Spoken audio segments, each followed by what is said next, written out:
¿Ahí se compartió o el PowerPoint? Bien, Sí, sí, se compartió.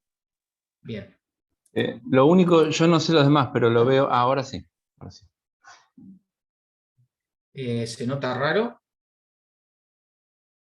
¿Se notaba como dividido al medio, puede ser? Sí, sí, estaba Sí, chico. se notaba solo una fracción del total, pero ahora se ve bien. Ahora se ve bien, perfecto. Bien. Bueno, en principio,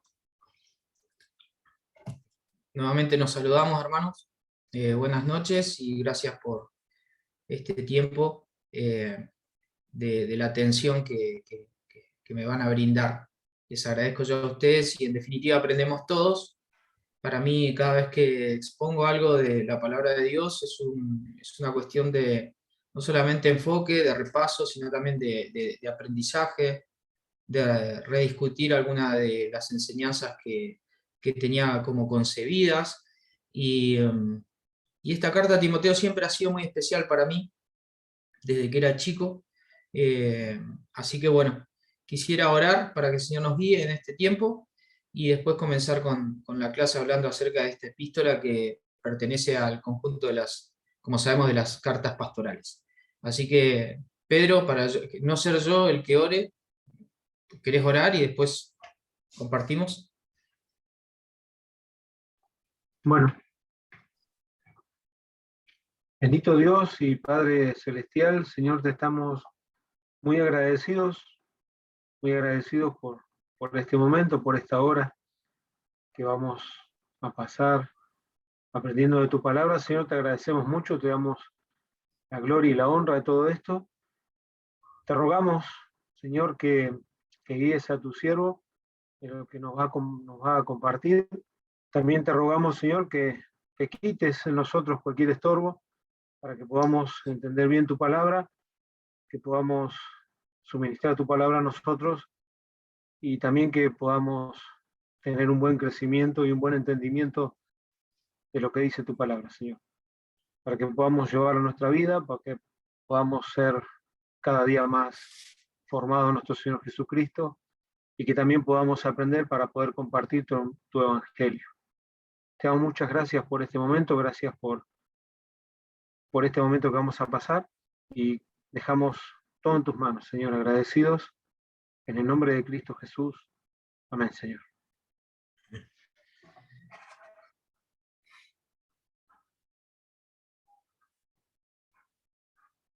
Bien, no sé si tengo el audio activo. Acá está. Bien. Bueno, nos toca primero a Timoteo. El lema de esta carta siempre me gusta alguna fracción, como para poder entender algún sentido espiritual y personal, ¿no? En cuanto a Timoteo, nosotros algo sabemos de Timoteo. Si les dijera que opinen acerca de él, alguna opinión tenemos acerca de lo que Pablo le escribió o acerca de algún relato de hechos que se nos viene a la mente, por ejemplo, en Hechos capítulo 16. Pero una de las fracciones que más me gusta en cuanto a lo que Pablo le dice a Timoteo es esto de pelea la buena batalla de la fe. A veces consideramos que esto de pelear la buena batalla de la fe tiene que ver con una cuestión de militancia en cuanto a la guerra, ¿no? Pero Pablo estaba hablando particularmente en los términos de la segunda carta, esto de pelear en un sentido de ejercicio, en un sentido de olimpiadas, en un sentido de llegar a la meta. Y la carrera que tenemos nosotros como cristianos, sea en lo personal como en lo ministerial o en el conjunto de estas dos cosas, es una buena pelea. A diferencia de las batallas que tiene el mundo, la batalla del creyente es buena, porque el objetivo que tiene, en principio, glorifica a Dios y el segundo objetivo que tiene es en relación a los demás, bendice a otros. Normalmente las guerras o las batallas que eran olímpicas en la antigüedad tenían algo de violencia, en cambio el cristiano no emerge eso en los principios cristianos. Y Pablo le encarga esto a Timoteo porque era un joven que requería el ser animado y el ser asistido en la instancia en la que Timoteo se encontraba. Todos somos de alguna manera, en cada contexto donde vivimos, animados a pelear la buena batalla de la fe, del compromiso que tenemos como creyentes en relación a nuestra vida, pero también en relación a nuestro ministerio. Ambas cosas, aunque parezcan separadas por mención, van de la mano, ¿sí? No podemos separar lo que somos de lo que Dios nos llamó a hacer. Así que, como inicio a la carta, porque toda carta requiere un ingreso, una introducción, quisiera que leamos estos dos primeros versículos. Pablo le dice a Timoteo: Pablo, apóstol de Jesucristo, por mandato de Dios nuestro Salvador y del Señor Jesucristo nuestra esperanza. Y ahí menciona a quién se dirige: a Timoteo, verdadero hijo en la fe, gracia, misericordia y paz de Dios nuestro Padre y de Cristo Jesús nuestro Señor. Ingresamos de esta forma a la comprensión de lo que va a ser el inicio del contexto en cuanto a cómo vivía Timoteo, o qué situación estaba teniendo en la iglesia, por qué Pablo le escribió, por qué se definen las cartas pastorales, etc. Vamos a hacer una introducción en este primer apartado y después en el segundo vamos a hablar acerca del capítulo número 1. Bien, en esta salutación inicial que nos sirve para comenzar la introducción, Pablo se va a presentar como lo hizo en múltiples cartas. Él se presenta como apóstol, apóstol como enviado, embajador, pero en el carácter especial y en el carácter autoritativo que tiene Pablo con respecto al ministerio que llevó a cabo. No voy a mencionarles algo que viene en términos exhaustivos, pero recuerden de que esta carta es una de las últimas que Pablo escribió. ¿Se acuerdan que hace 4 meses nosotros desarrollamos la vida del apóstol Pablo de acuerdo al libro de Hechos, ¿sí? Que son los antecedentes que tenemos? Y en ese desarrollo nosotros pudimos ver, digamos, los aspectos históricos y los aspectos cronológicos. Bueno, en cuanto a Timoteo, Timoteo es una de las últimas cartas que Pablo va a escribir. Y Pablo se dirige a él de modo autoritativo, porque tras esta carta la intención de Pablo no solamente era Timoteo, sino también la iglesia que estaba siendo dirigida y guiada por este líder que Pablo había dejado en aquel lugar, que era la iglesia de Éfeso. Pablo no es apóstol de Jesucristo por una cuestión de conexión, por una cuestión de llamado humano, por una cuestión de contrato entre hermanos, o porque se valió de ese principio de su valentía, sino por mandato de Dios. Esta es una orden que Pablo recibió cuando el Señor en Hechos 9:15 le dijo: instrumento escogido me es este. Entonces es importante que lo que Pablo es, no es por él, sino es por Dios, y es por mandato de Dios. Así lo ve Pablo. O sea, yo estoy acá, en esta instancia, por mandato del Señor. Y él habla acerca de el Señor como su esperanza, ¿sí? Porque Pablo, en su contexto histórico, siempre tuvo en cuenta que a él el Señor se le apareció. Y esa aparición siempre en la mente de Pablo fue vindicar la resurrección. Jesucristo resucitó. Y si el Señor resucitó, entonces todo tocante a él tiene que ver con la salvación, y la salvación tiene que ver con la esperanza. La esperanza es lo que movía a Pablo a no tener en cuenta las instancias que iba a vivir para poder salir y predicarle a las personas. Así se presenta Pablo y establece la salutación, típica salutación de Pablo.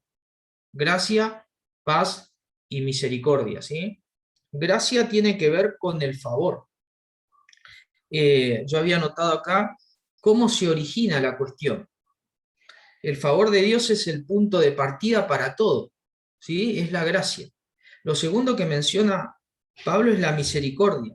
Es decir, Dios tiene un punto de partida, pero ¿cómo se nos acerca a nosotros? ¿Cómo actúa con nosotros? Bien, actúa con misericordia. Dios y nosotros. Y el resultado se traduce en ¿qué? En paz, en reconciliación. Pablo siempre que entiende la paz en los términos de la justificación, está hablando de la restauración que Dios ha logrado por medio de Cristo con el hombre. ¿Sí? No es que Dios haya querido cortar su relación con el hombre, sino que el hombre, por su pecado, ha cortado su relación con Dios.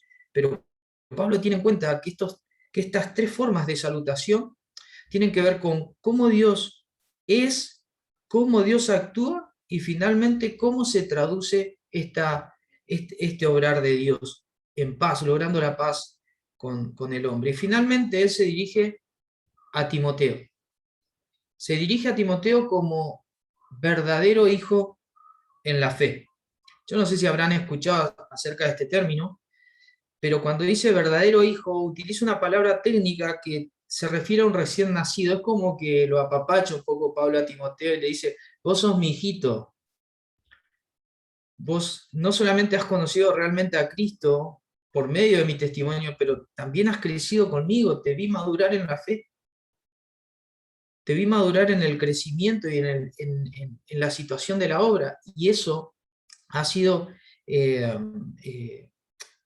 favorable al desarrollo de Timoteo.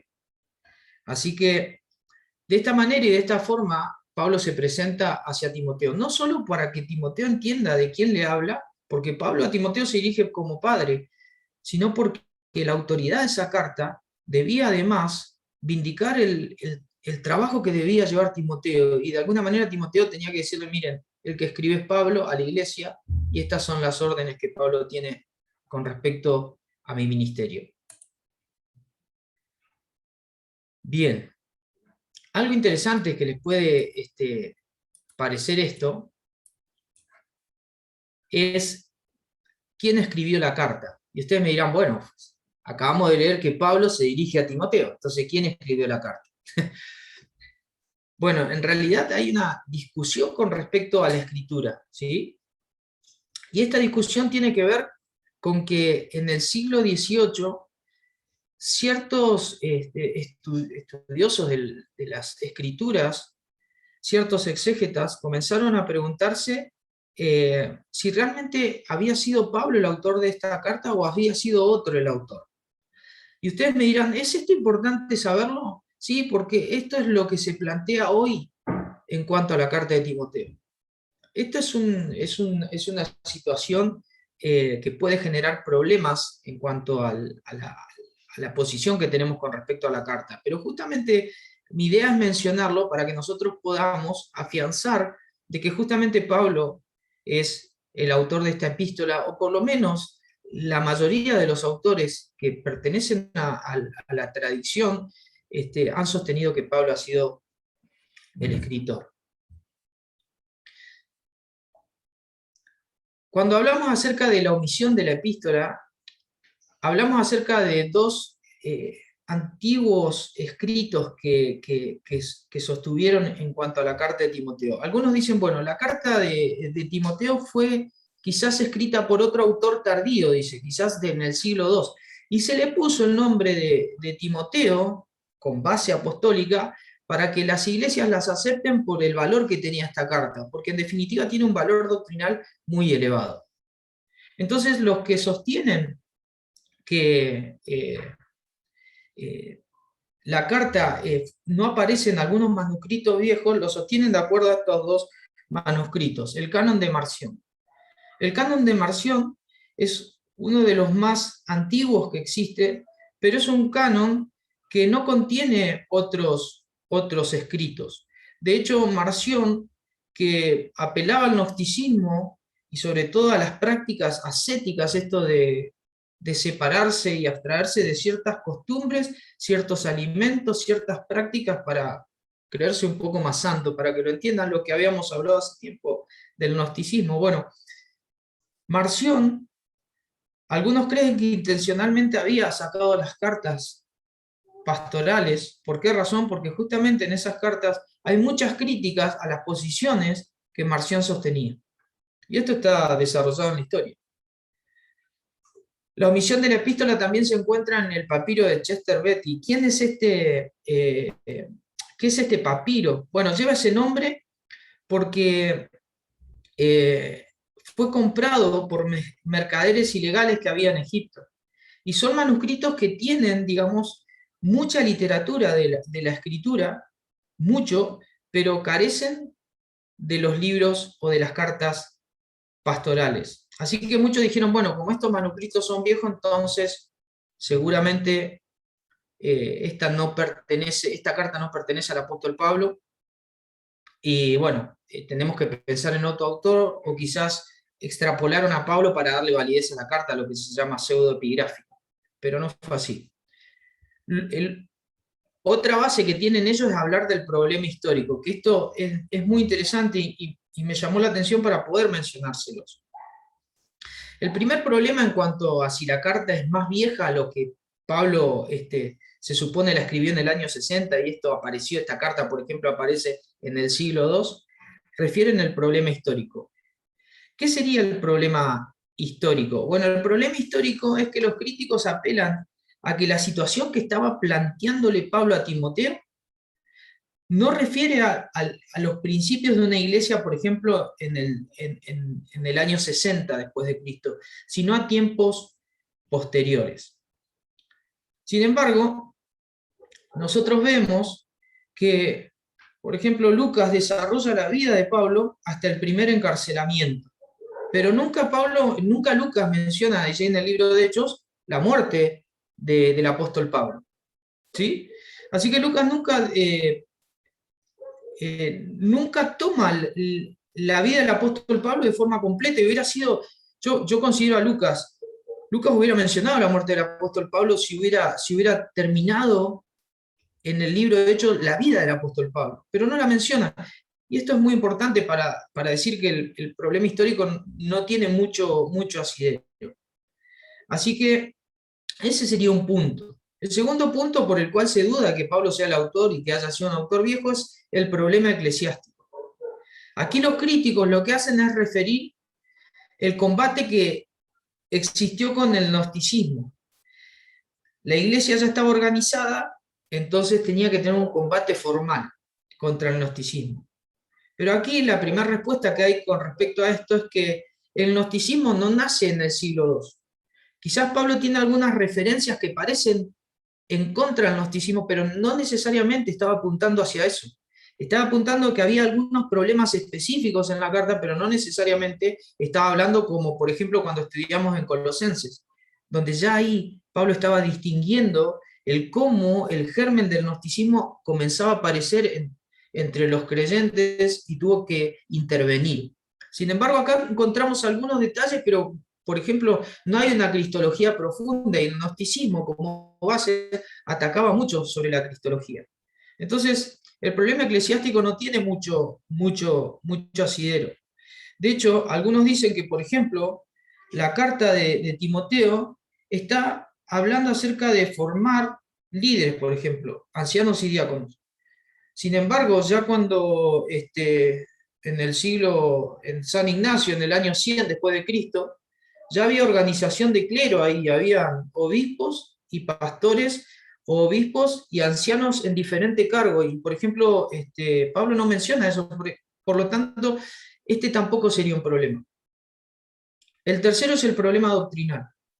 El problema doctrinal o teológico es que Pablo en las demás cartas escribe muchos aspectos doctrinales. Siempre se encarga de desarrollar minuciosamente, por ejemplo, en Romanos, la justificación. Entonces, en los primeros cinco capítulos desarrolla no solamente la martología, que es la doctrina del pecado, sino que también nos lleva a comprender la ley, finalmente la salvación en el capítulo 5.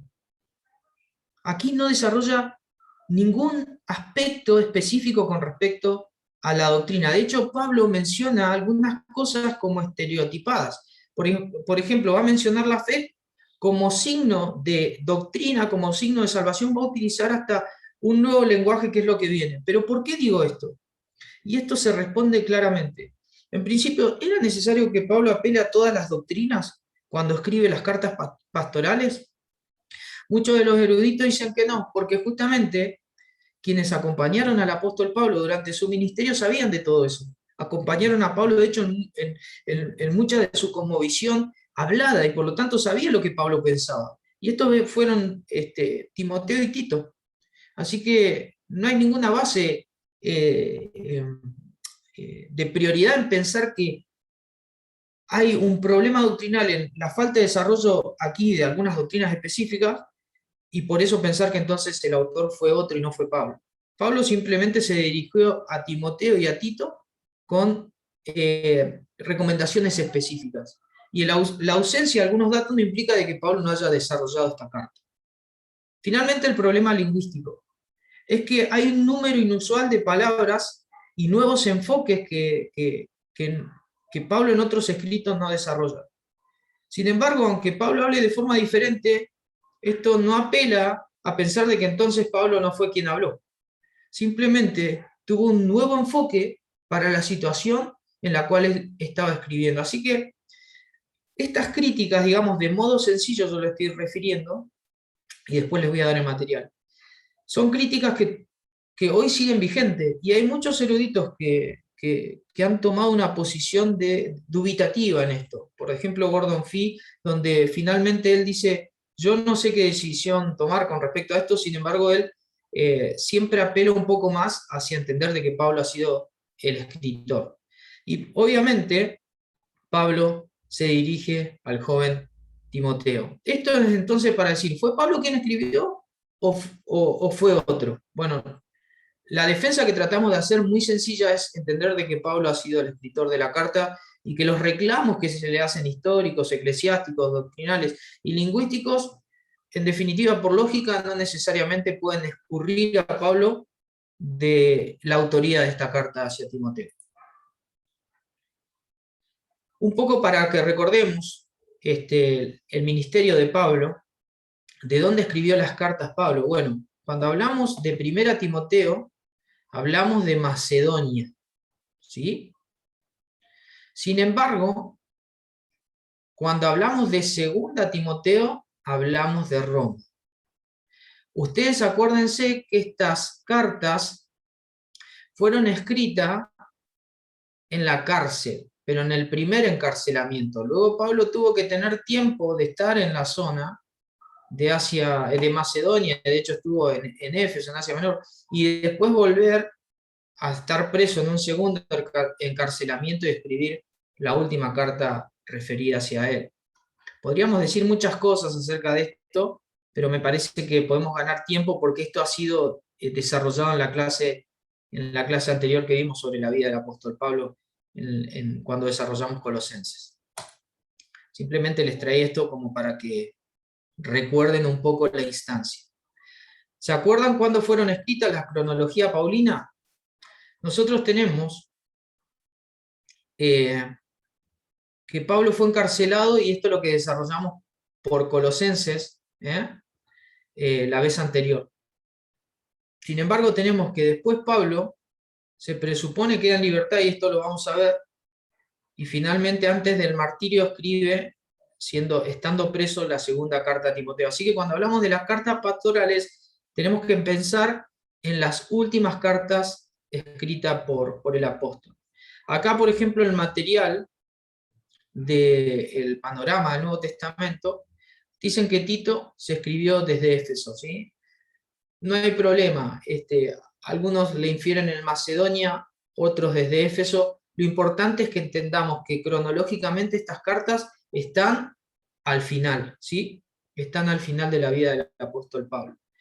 Así que Pablo es encarcelado por primera vez,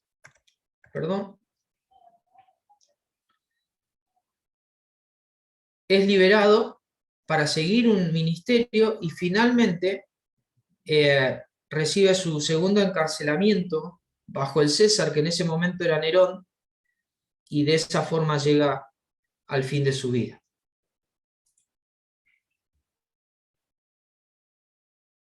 Ahora, ¿hay indicios de un segundo encarcelamiento? Esto también se discute, porque hay muchas personas que dicen, no, realmente Pablo parece ser que estuvo encarcelado una sola vez, que es lo que tenemos en Hecho, y después ¿de dónde sacan la segunda vez? ¿De dónde lo inventan? Por eso hay muchos exégetas que dicen Timoteo no es una carta de Pablo, porque la vida de Pablo termina allí en Roma cuando fue encarcelado y cuando fue llevado, ¿se acuerdan? Que Pablo tuvo lo que sería un problema en la embarcación y fue un náufrago, ¿se acuerdan al final de Hechos? Bueno, todo eso que hemos aprendido, algunos dicen, ese es el fin de Pablo. Sin embargo, en las cartas propiamente pastorales encontramos algunos datos que son muy interesantes para decir este punto de vista que Pablo estuvo encarcelado una sola vez. Cuando nosotros vamos, si tienen la Biblia ahí, a Filemón,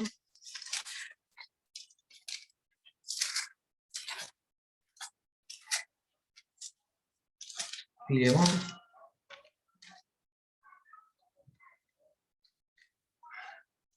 va a llegar, lo que pasa es que estoy usando una Biblia que no es la que siempre uso, es mi Biblia comentada.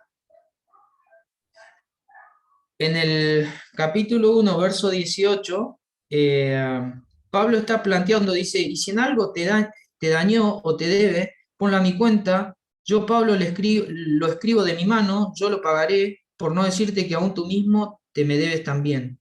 Sí, hermano, tenga yo algún provecho de ti en el Señor, conforta mi corazón en el Señor. Y termina diciendo, te he escrito confiando en la obediencia, prepárame también alojamiento, le termina diciendo en el 22, esto es un periodo posterior, ¿sí?, al encarcelamiento de Pablo.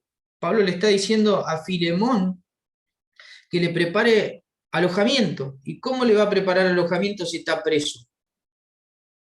¿Sí? Entonces, esto nos muestra o es un indicio de que Pablo tuvo una liberación de ese primer encarcelamiento. Así que ese era el deseo de Pablo, viajar hacia Asia Menor. Luego, ahí comenzamos ya en 1 Timoteo a ver el desarrollo de lo que probablemente haya sido el cuarto viaje de Pablo o en esencia la última parte de su vida. Vamos a ir a buscar Timoteo para que lo tengamos ahí. Si alguien no entiende algo lo puede frenar, no hay problema, hermanos, me pueden cortar, es la idea de que me consulten, ustedes saben que eso lo pueden hacer con tranquilidad, para eso estamos de esta forma. Pablo dice, como te rogué que te quedases en Éfeso cuando fui a Macedonia, ¿sí? Pablo parte de Macedonia dejando a Timoteo en Éfeso, perdón, ¿sí? A Timoteo en Éfeso, ahí anoté mal. Pero Pablo parte a Macedonia dejando a Timoteo en aquel lugar para que Timoteo establezca allí su ministerio. Otro antecedente que tenemos en el capítulo 3, verso 14, dice, esto escribo aunque tengo la esperanza de ir pronto a verte. Primero, Pablo se va a Macedonia, lo deja a Éfeso a Timoteo y después le dice, tengo ganas de ir a verte a Éfeso, Timoteo, o estás allá. En el 4.13 se menciona, entre tanto que voy, dice, ocúpate, entre tanto que ¿qué? Entre tanto que voy. Y en Tito, capítulo 1, verso 5, dice, por esta causa te dejé en Creta para que corrigieses lo deficiente y establecieses ancianos en cada ciudad, así como yo te mandé. Pablo estuvo en Creta también, con Tito en aquel lugar y lo deja ahí, pero siempre Pablo tenía el deseo de, entre tanto que voy, entre tanto que te visito, Timoteo, prepárate. Pablo desea pasar por Nicápolis, eso está en Tito también. Fíjense esto, son todas ciudades que hemos visto, ahora no traje el mapa, pero todas ciudades que hemos visto cuando desarrollamos la vida del apóstol Pablo. Dice, cuando envíe a ti a Artemas o a Tíquico, apresúrate a venir a mí en Nicápolis, porque allí he determinado pasar el invierno. Pablo seguía viviendo en ese momento. Si estaría encarcelado, esto sería imposible, no estaría dentro del orden cronológico de lo que Lucas nos menciona en el libro de Hechos. Finalmente, Pablo, antes de ser encarcelado, se menciona que estuvo en Corinto y Mileto, en 2 Timoteo 4.20, busquémoslo porque son los pasajes que tenemos. 4.20 dice, Erasto se quedó en Corinto y a Trófimo dejé en Mileto enfermo.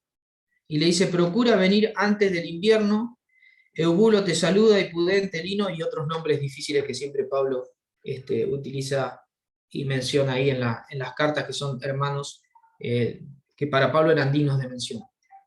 Así que Pablo, antes de ser encarcelado, estuvo en aquellos lugares, y finalmente Pablo habla como estando en prisión. En 2 Timoteo capítulo 4, verso 13, dice: trae cuando vengas el capote que dejé en Troas, en casa de Carpo, y los libros, y mayormente los pergaminos, ¿sí? Tráemelos, ¿sí? Procura venir pronto a verme, porque Demas me ha desamparado, amando este mundo, y se ha ido a Tesalónica.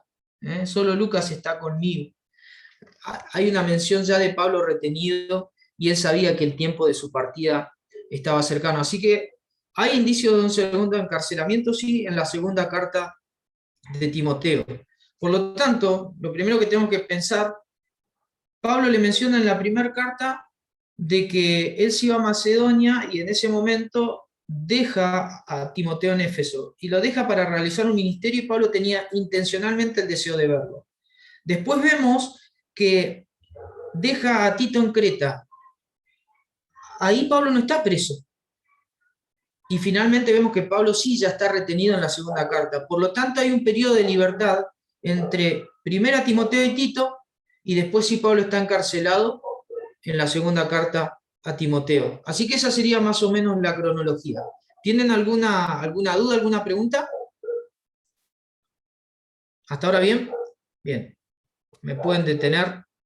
Recuerden que en eso no hay problema.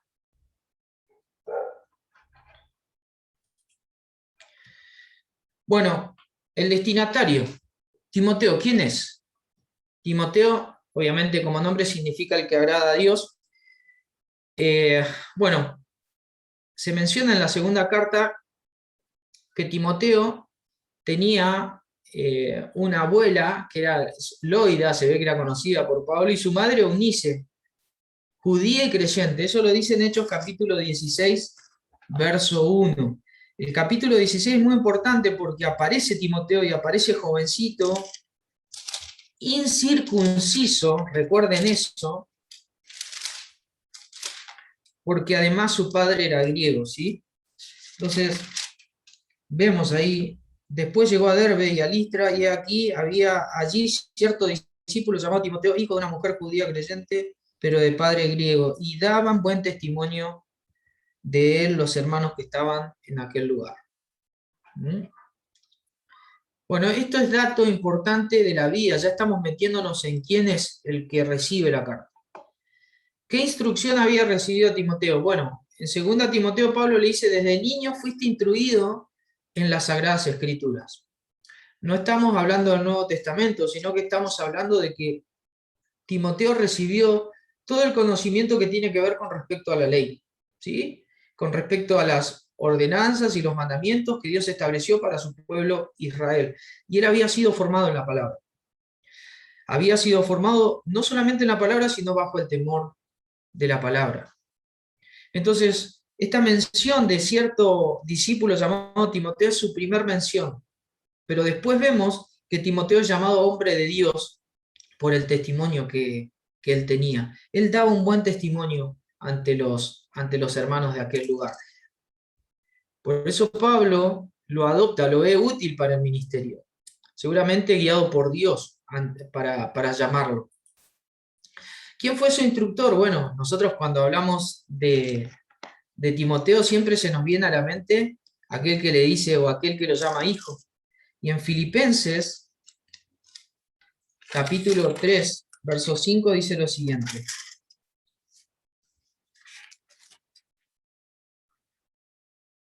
circuncidado al 8º día, del linaje de Israel. Es lo que Pablo habla de sí mismo, ¿se acuerdan?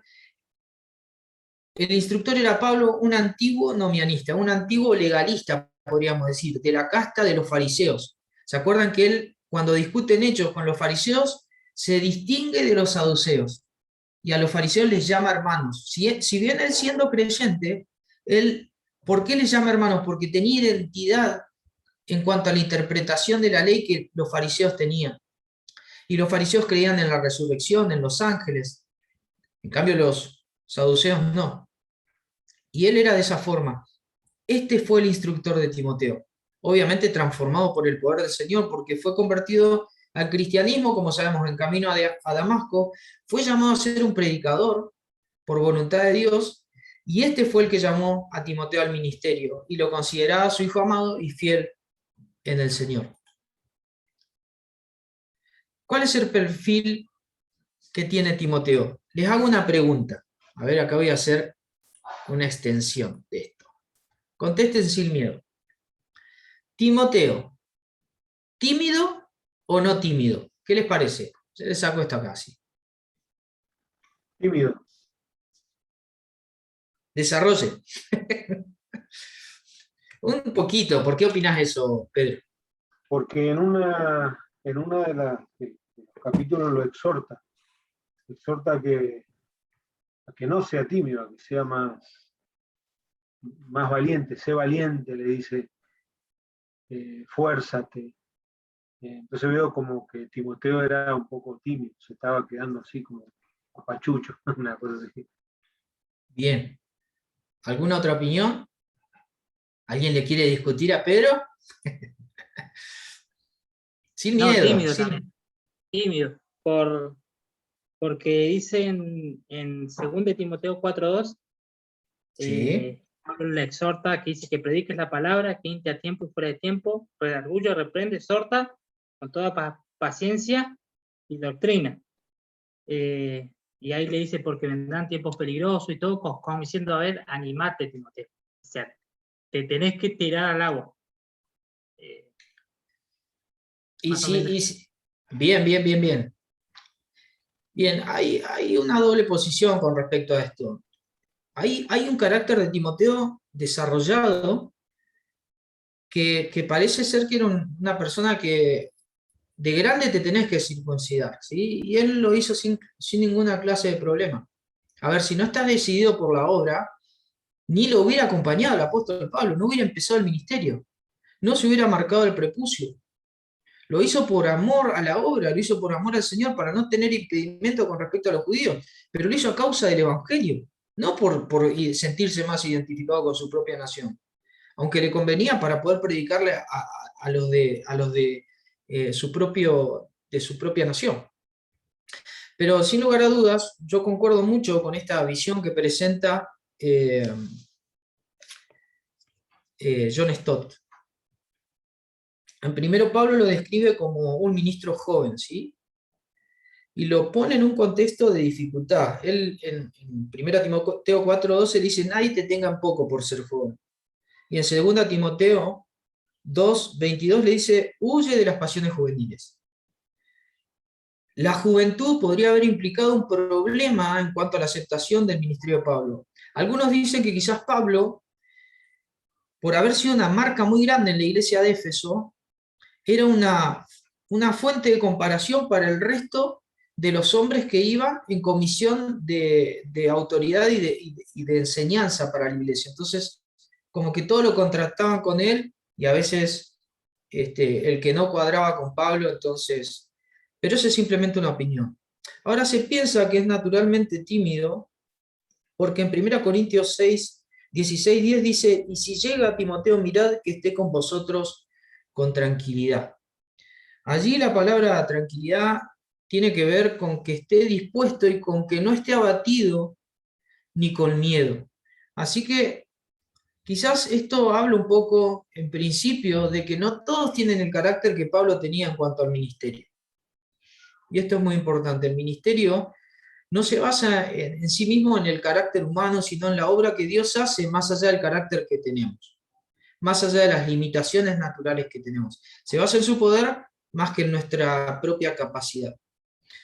Lo tercero es que, es cierto, estaba limitado por sufrimiento físico, por eso Pablo dice en 1 Timoteo 5:23, ya no bebas agua, sino usa un poco de vino por causa de tu estómago y tus frecuentes enfermedades. Esta es una forma de medicina antigua. Los opositores implicaban que Timoteo tenía que tener, digamos, una valentía adicional, que capaz que con su carácter no cuadraba, pero Pablo le exigía esto, que fue un poco las menciones que ustedes hicieron.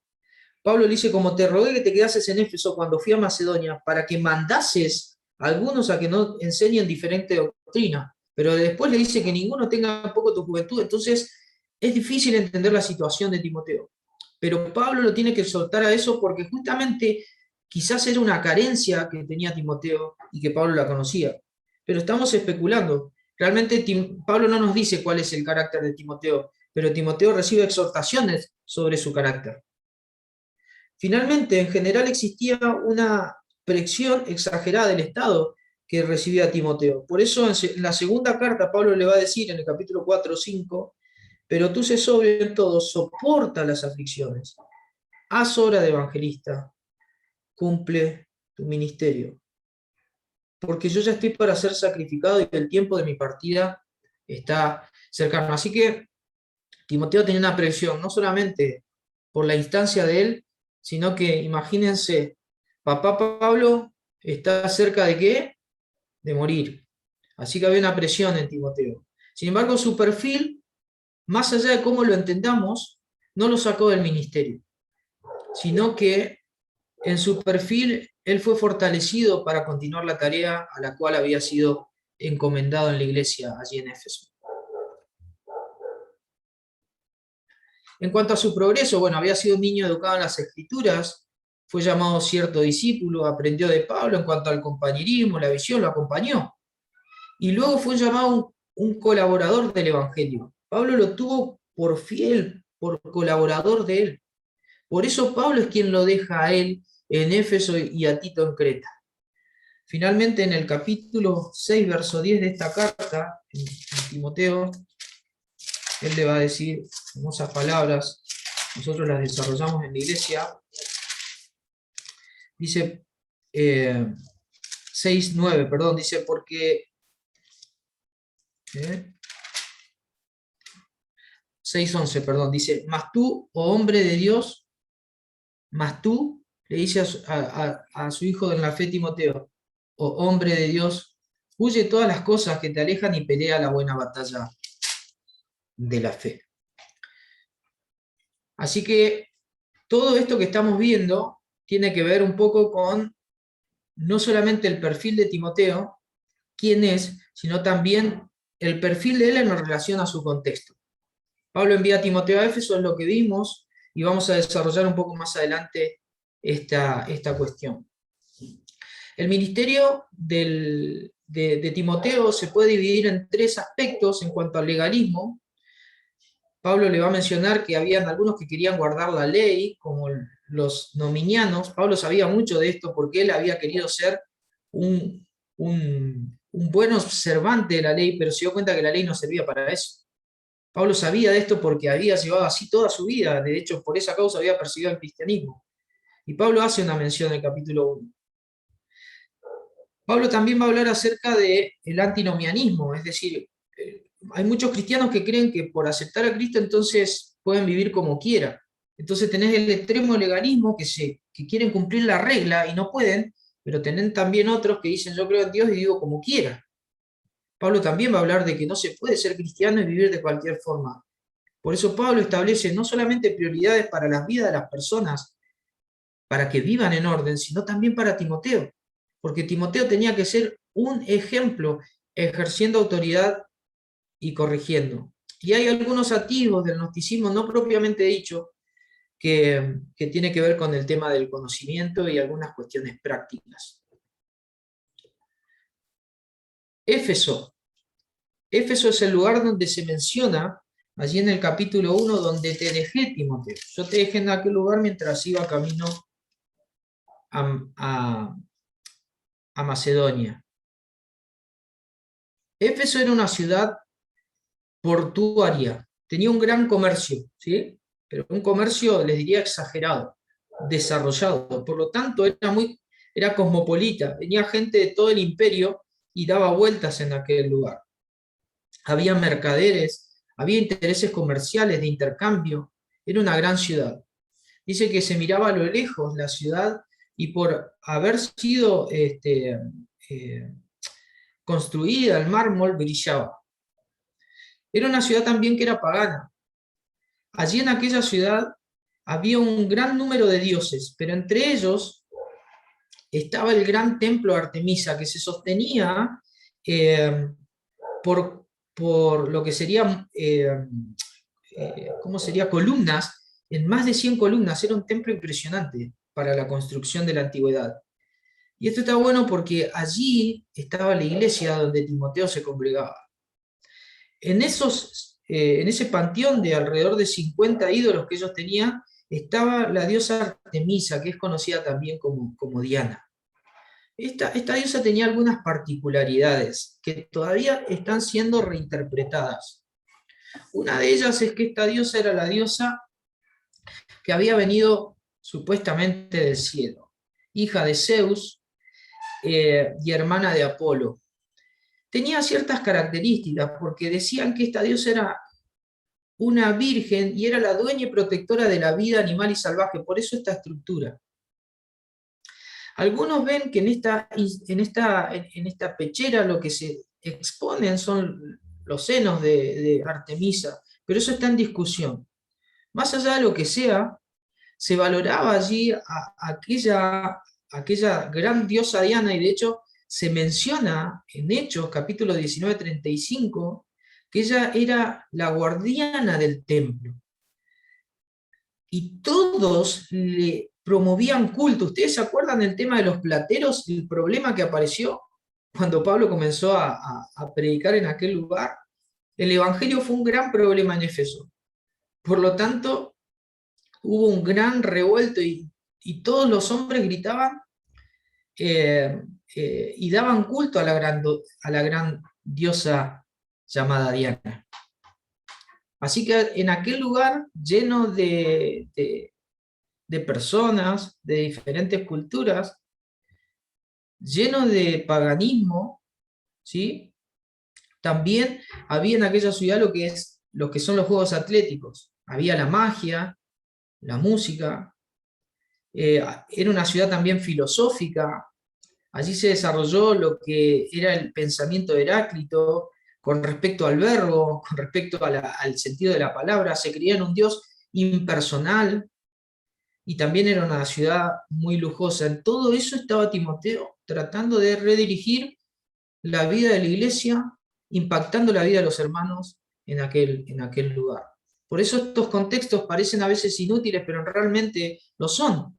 Fíjense que cuando se convirtieron de los ídolos a Dios, como Pablo le dice a los de Tesalónica, pero también le sucedió a los hermanos de Éfeso, se menciona que ellos tenían la práctica de la magia, la hechicería y de la adivinación. Quisiera leérselos allí en Hechos capítulo 19, verso 17 al 20. Dice así: y esto fue notorio a todos los que habitaban en Éfeso, así judíos como griegos, y tuvieron temor todos ellos, y era magnificado el nombre del Señor Jesús. Y muchos de los que habían creído venían confesando y dando cuenta de sus hechos. Yo era esto, yo era lo otro. Asimismo, muchos de los que habían practicado la magia trajeron los libros y los quemaron delante de todos, y hecha la cuenta de su precio hallaron que era 50.000 piezas de plata. Y así crecía y prevalecía poderosamente la palabra del Señor en aquel lugar. Pero lógicamente después había una tarea pastoral. Había que continuar la tarea en aquel lugar, donde la gente levantaba tributo a la gran diosa Diana, que era la diosa que imperaba en las monedas de Éfeso. Así que esa era la situación en la que se encontraba Timoteo. En aquel gran templo, Pablo le va a decir a Timoteo, en el capítulo 3, verso 15, en el capítulo 2, perdón,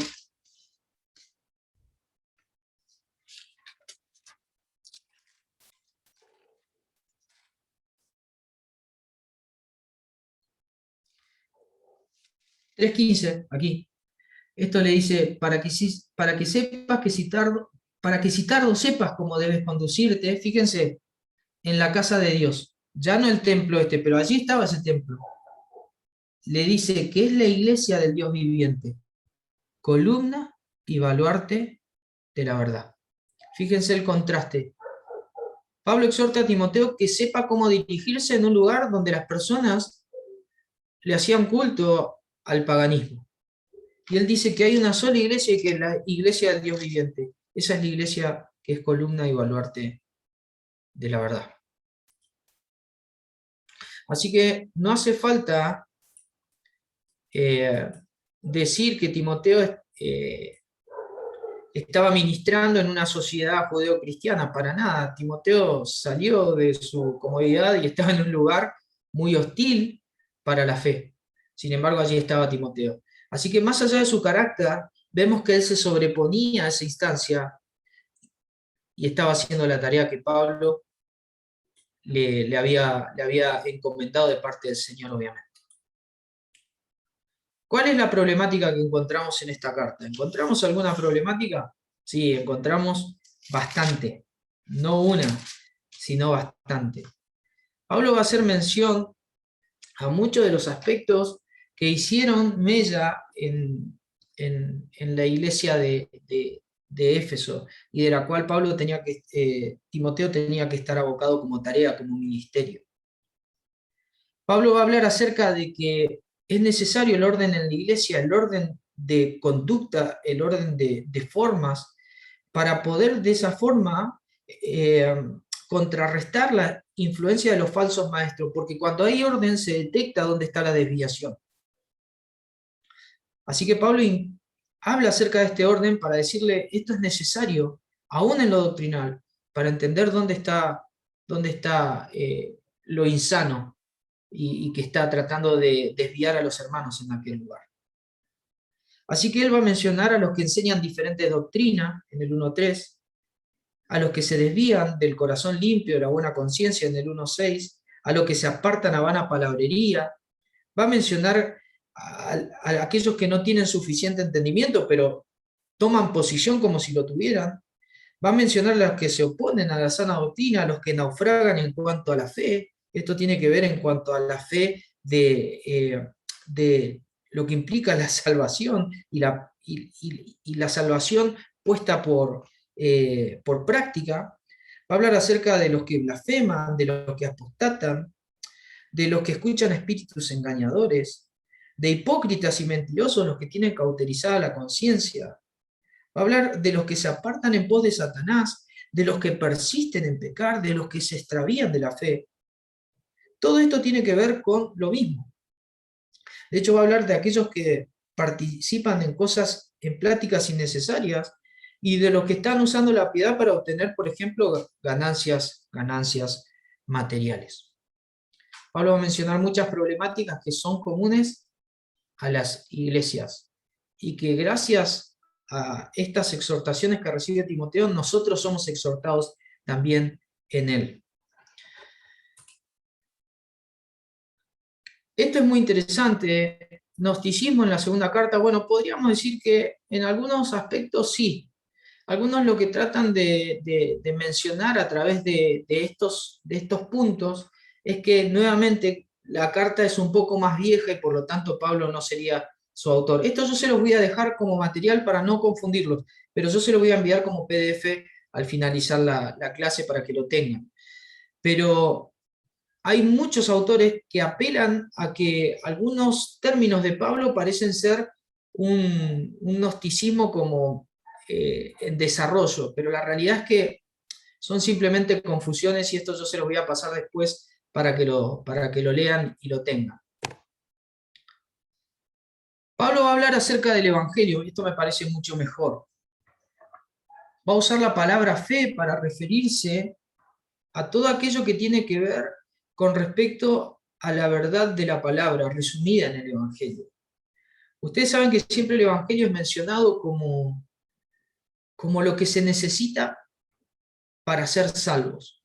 Pero en realidad el Evangelio es lo que se necesita no solamente para ser salvo, sino para crecer en la vida cristiana, para persistir en el ministerio. El Evangelio sirve para todo, porque el Evangelio es la presentación de lo que Dios es y de lo que Dios hace en favor del hombre. Así que Pablo va a utilizar un nuevo término, un neologismo, que aunque no parezca de él, no necesariamente contradiga la autoría del autor. Fíjate que en el 1.19 dice, manteniendo la fe y la buena conciencia, esto de manteniendo la fe, tiene que ver con el carácter de no solamente de la fe salvífica, sino de la fe práctica. Pablo siempre va a utilizar este término, y tiene que ver también con la comprensión del Evangelio. En el 3.9, por ejemplo, va a decir que guarden el misterio de la fe con limpia conciencia. Allí tiene que ver con el plan de Dios revelado por medio del Evangelio.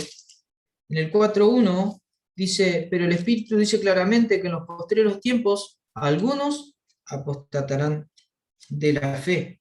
Allí la fe no tiene que ver solamente con la doctrina, sino que tiene que ver con la fe salvífica, es decir, algunos apostatarán de lo que manifestaron en cuanto a su confesión.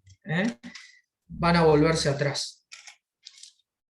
Así que estos aspectos son mencionados como parte de la carta y son muy útiles para tener en cuenta que Pablo se refiere al Evangelio continuamente en la primera carta a Timoteo. En el capítulo 2, verso 4 dice, ¿cuál quiere que todos los hombres sean salvos y vengan al conocimiento de la verdad? Fíjate, utiliza también la verdad como sinónimo de Evangelio. En el 6.20 va a utilizar la palabra depósito para referirse al Evangelio. Timoteo, guarda lo que se te ha encomendado, evitando las profanas prácticas sobre cosas vanas y los argumentos de la falsamente llamada ciencia. Guarda este depósito que te ha encomendado el Evangelio. También lo va a referir como sana doctrina, allí en el capítulo 6, verso 3, al Evangelio. Si alguno enseña otra cosa y no se conforma a las sanas palabras de nuestro Señor Jesucristo y a la doctrina que es conforme a la piedad, está envanecido, va a decir. Esto tiene que ver con el Evangelio. Y finalmente va a utilizar un sinónimo de Evangelio que tiene que ver con la piedad.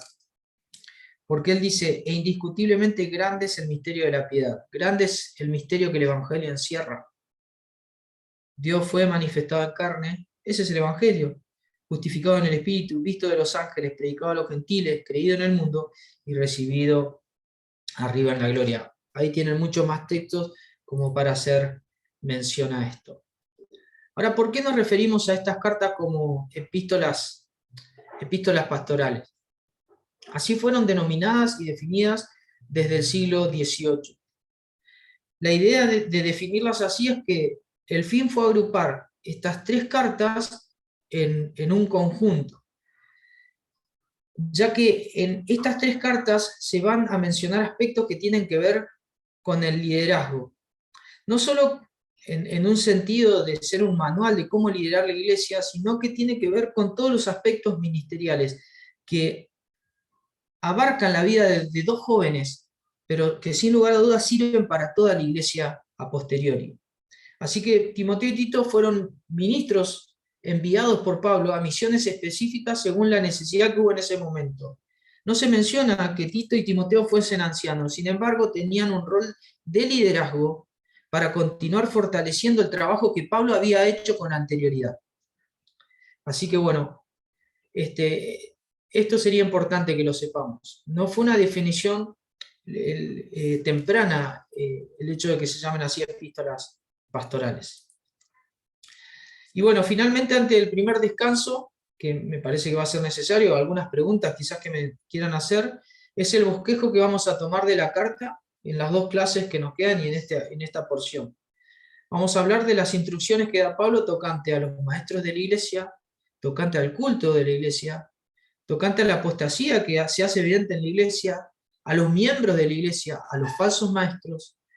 Pablo va a hablar acerca de las riquezas materiales, de la vida piadosa, y finalmente Pablo le va a decir algunas cuestiones a Timoteo muy personales en cuanto a todo lo que le vino diciendo. Así que bueno, esto sería en la primera parte.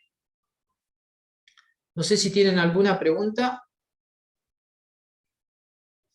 Quizás algo que no hayan entendido, lo podemos explicar nuevamente. No tengan vergüenza de decirme, mirá, Mati, no entendí esto.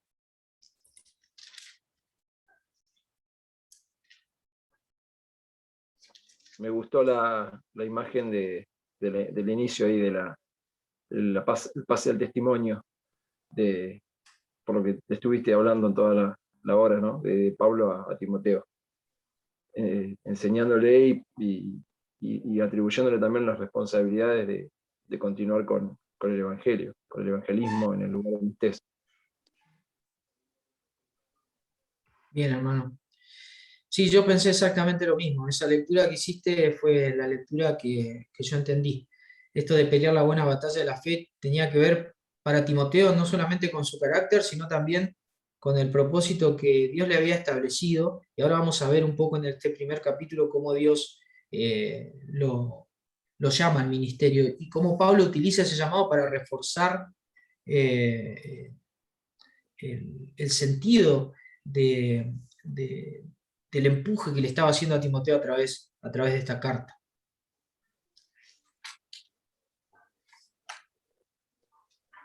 ¿Creen que la carta haya sido escrita por una... los autores se dividen entre decir, bueno, Timoteo fue escrita por un autor que no fue Pablo, por un autor tardío. Algunos dicen no. Algún autor tardío tomó algo de Pablo, lo colocó aquí y después le puso el nombre Timoteo. Algunos piensan de esa forma también. Pero eso es muy difícil de desarrollar. Tendría que escribir a alguien de forma muy perfecta, organizar de forma muy perfecta una carta, adosando partes, como si encontráramos ladrillos rotos, como para encajar, digamos, las piezas tan correctas como están encajadas en el desarrollo de la primera carta a Timoteo. Así que por esa razón, por lo menos por los datos que tenemos dentro de las cartas, se apela a decir que Pablo fue su autor y que hubo un periodo donde Pablo estuvo libre para poder ser entonces el autor de estas cartas, allí en el año 60 al 65, 67, depende de qué autor uno lea. ¿Alguna cuestión, algún dato? Un comentario, Sí. si no hubiera sido el autor, el primer versículo es mentira. Tal cual. Pues a veces uno entra en esas discusiones de eruditos. Yo he leído varias de algunas epístolas, por ejemplo, que la segunda carta de Pedro no la escribió Pedro porque el griego que usa es muy elaborado, pero ahí dice que la escribió Pedro y es consistente lo que dice con la vida de Pedro. Ya está, ¿no? Después uno, si entra en esos detalles, digamos, son incomprobables desde el lado de la erudición. De hecho, hay gente que está dividida en esas opiniones, que es lo que vos comentás. Pero la palabra dice que lo escribió él y es consistente con la evidencia histórica, listo, ¿no? Es como que es suficiente. Tal cual. Tal cual. Pero bueno, lo importante es que a veces nosotros, al discutir estas nociones, establecemos, digamos, una forma de responder, digamos, sencillamente, sin nosotros ser eruditos, estas cuestiones que fueron justamente identificando la historia, identificando el problema eclesiástico, identificando el problema teológico y lo que habríamos visto, identificando también la lingüística que Pablo utilizó en esta carta. Pero ninguna de ellas sería tan fuerte, excepto para esta escuela, que es una escuela tardía de críticos, de hecho es mayormente una escuela alemana, y es más liberal, pero trajo problemas en cuanto a la erudición posterior. Entonces, a veces es bueno tener estas pequeñas nociones que son superficiales, pero que nos ayudan a entender el valor de por qué Pablo le escribe a Timoteo, porque en realidad es para fortalecer este punto de vista, ¿sí? Sí. Y también vale porque hay muchas epístolas y Apocalipsis, digamos, con seudónimo de autoría de los apóstoles y que claramente son inconsistentes por muchas razones y se los ha desechado, ¿no? Claro. O sea que estos que están en el canon bíblico han pasado unas cuantas pruebas. Exactamente. No mencioné acerca de la patrística porque era mencionar la historia de la iglesia, era muy largo y nos alejábamos de Timoteo. Pero creo que en esto hay puntos esenciales y después yo les voy a pasar algún dato más como para que se diviertan si lo quieren leer. O cuando vayan a rendir el examen. No, mentira. Eso no vamos a preguntar esas cosas. Bueno, si quieren podemos frenar después. Encaramos no sé, en 10 minutos el capítulo 1.